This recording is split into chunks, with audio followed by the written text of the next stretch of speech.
Over the years, I wrote probably 4,000 or 5,000 editorials and columns for my own daily and weekly newspapers out in out in Oklahoma. A little guy, not a big thing, but I owned a few newspapers and one thing. Anyway, and I had some people come along from time to time. I'd hire who would write editorials. One great guy who's now gone was a fellow named John Gillette. And John was a retired guy with DEA and with federal government and so on. Had a great, I was very fond of John, and John was one of the real principals who helped us run the newspapers. He was central operation. And for a while, probably 4 or 5 years, John wrote most of the editorials. We run 3 editorials a day. You do the math for a daily newspaper. Published about 260, 270 editions. We didn't publish on, our Friday edition was the weekend edition, so we did 5 days a week. Anyway, lots of them. Now, about the editorials I wrote, I always felt I was right, okay? But as time would go along, and as I look back on them and I thumb through, I haven't looked at them in years. But I kind of decided I got it right maybe half the time, But 100% of the time when I wrote an editorial, I was sure it was right. Well, anyway, I don't know that people really care about my opinion, and lots of times people don't care about anybody else's opinion these days. But here we go. We're going to have a few things, of course, oral editorials, if you will. And we'll try and keep it pretty short if we can. Let's go with Mr. Trump first. Well, Mr. Trump got both my wife and my votes in 2020, and 2024. Not so much that we were not offended by the by Mr. Trump, but that we more agreed with his policies, and really kind of were more voting against who he's running across against. In this case, it was Joe Biden in 2020, Hillary Clinton in 2016, and of course Kamala Harris in 2024.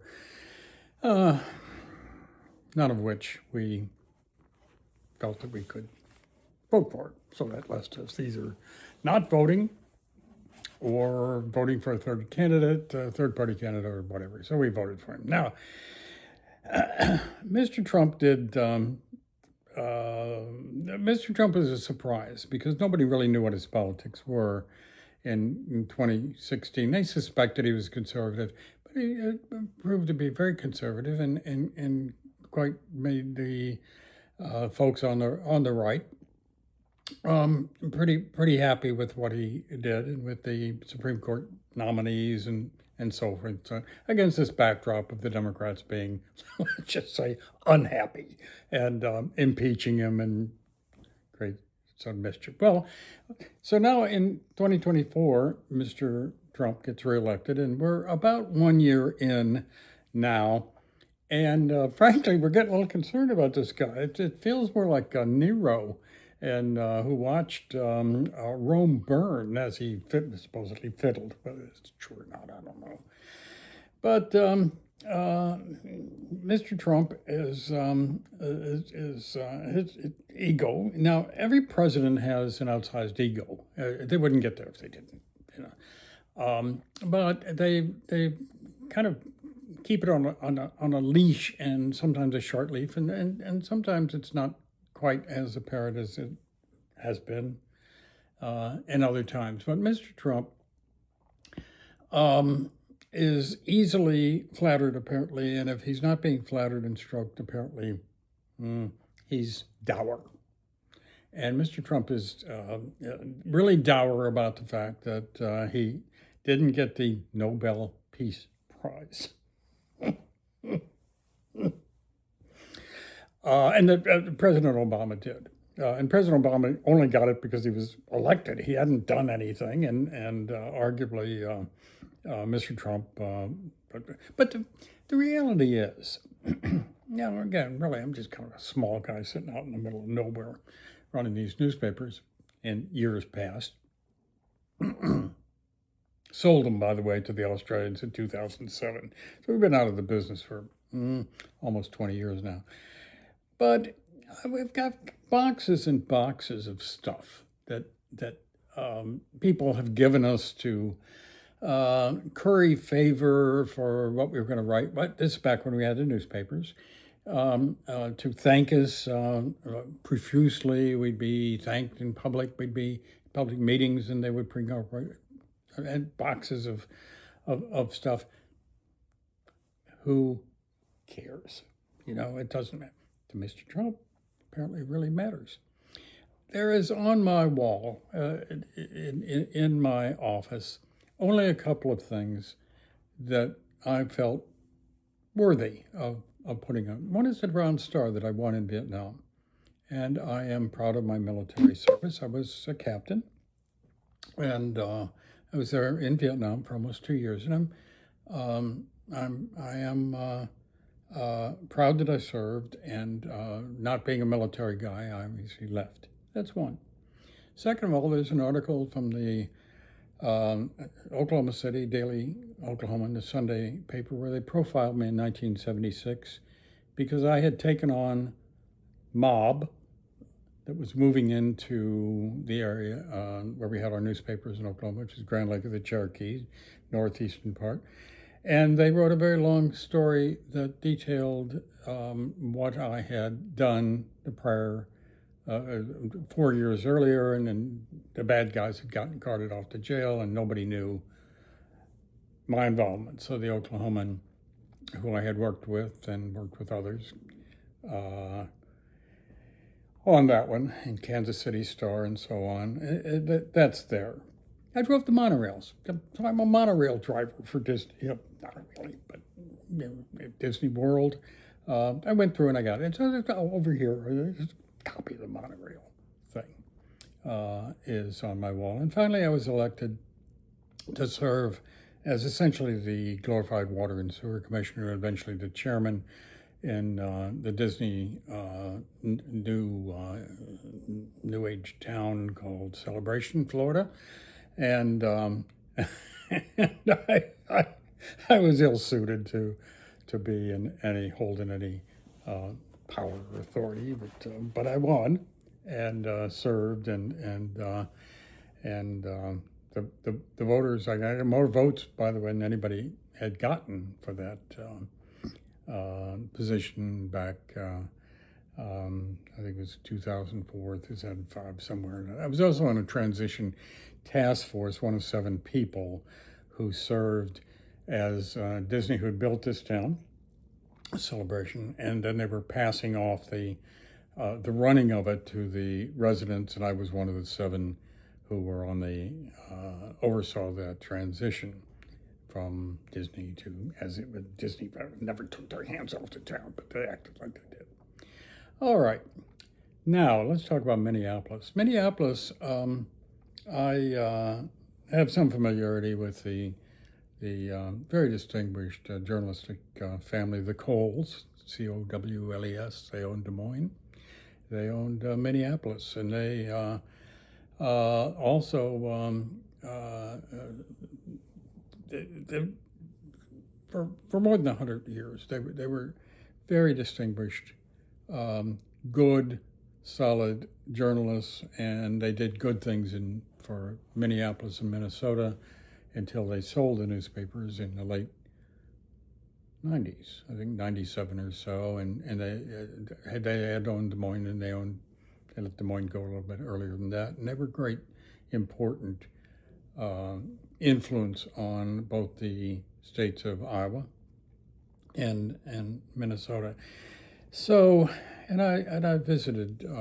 I had let's just call her a friend, who was part of that family back there, and she was herself a very distinguished and accomplished, in those days, young woman, and so I was given an opportunity to visit Minneapolis and to spend time in kind of the inner sanctums there. And it's a great city. It's just simply a great city. So what the hell?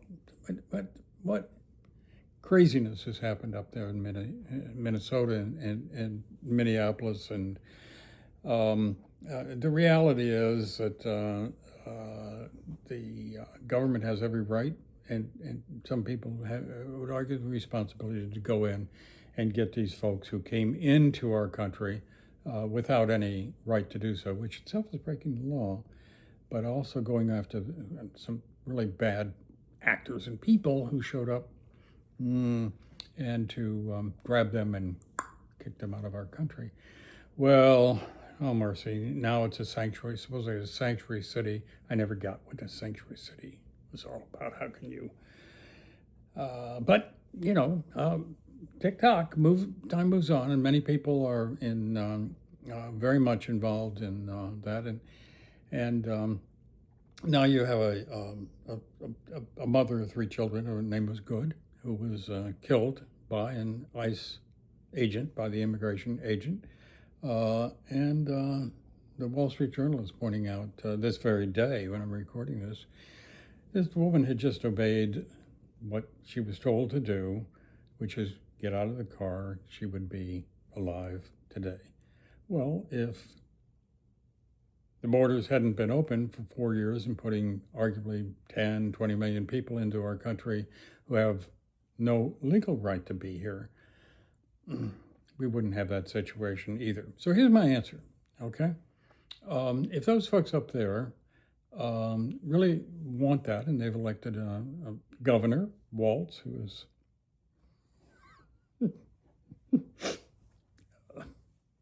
I won't characterize him, but let's just say I don't have a lot of respect for Walz, and this mayor who has has gone on places and said he wants ICE to get the fuck out of Minneapolis.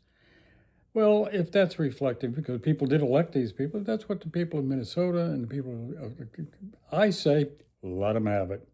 Get out of it.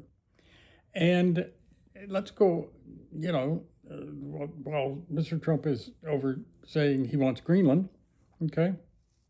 Well, if you want, if you're going to go around the world grabbing things, we went in and grabbed the head of Venezuela not long ago, and I guess Mr. Trump expects to control the oil, and we were in control of oil before we began, before Mr. Biden came in. We had become energy sufficient and suppliers of oil of the world, which is a very powerful thing you can use in your,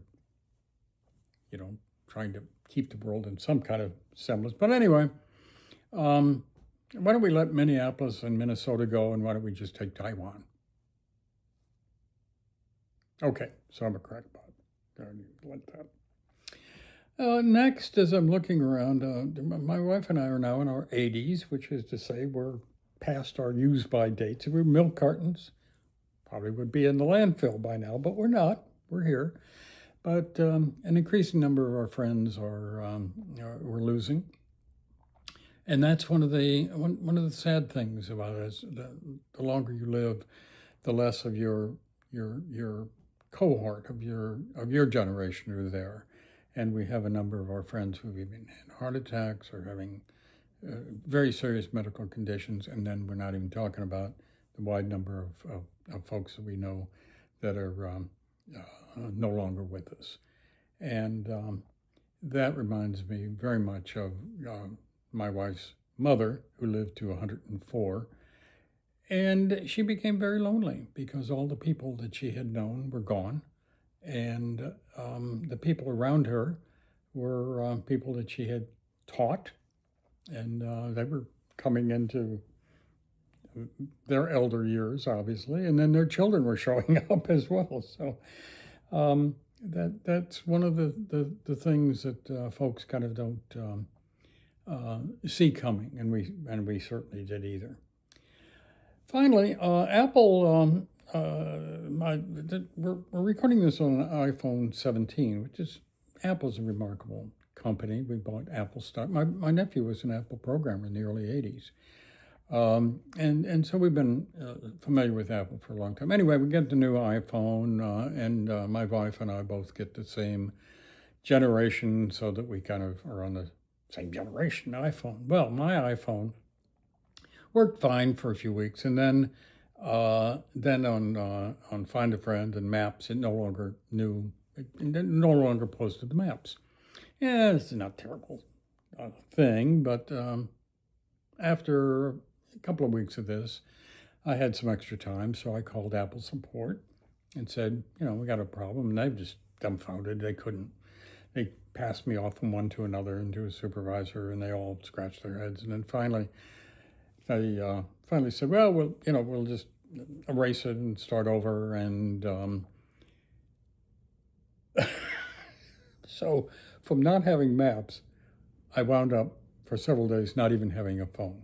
They couldn't figure out how to restore it. They couldn't figure out how anything were going on here, and they calling me back at 9 o'clock at night and scratching their heads and so forth. So I let it go for a day. Phoneless. It's amazing how much we depend on that. But anyway, I had no phone. So I'm using my wife's phone a little bit and whatever.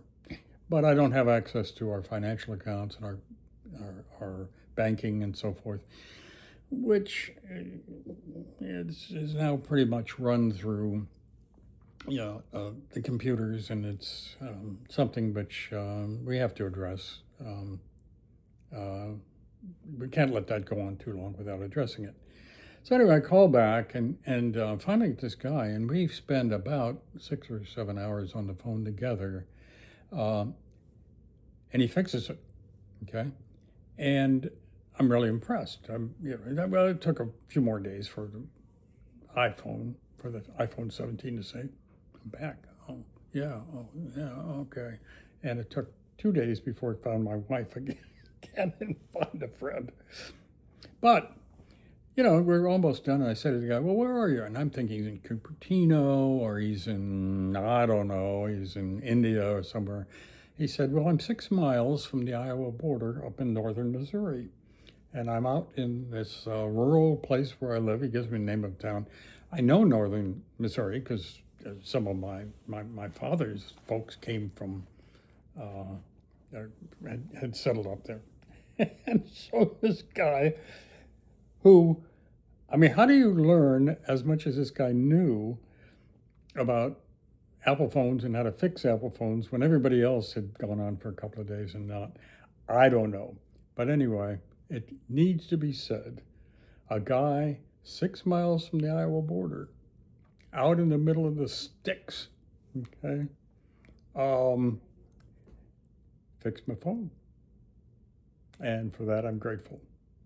So anyway, this is kind of a new feature, which we may or may not do. I'm calling it the Weekly Pete. This is a nodding of my head back towards when I just blabbed about everything editorially on my own newspapers, and I sure miss telling everybody what I think.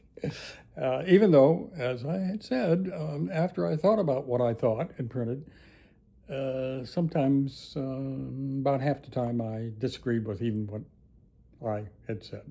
Anyway, this is January 20th, 2026. And it's a Tuesday, and this is the first version of, and perhaps not the last, of the Weekly Pete.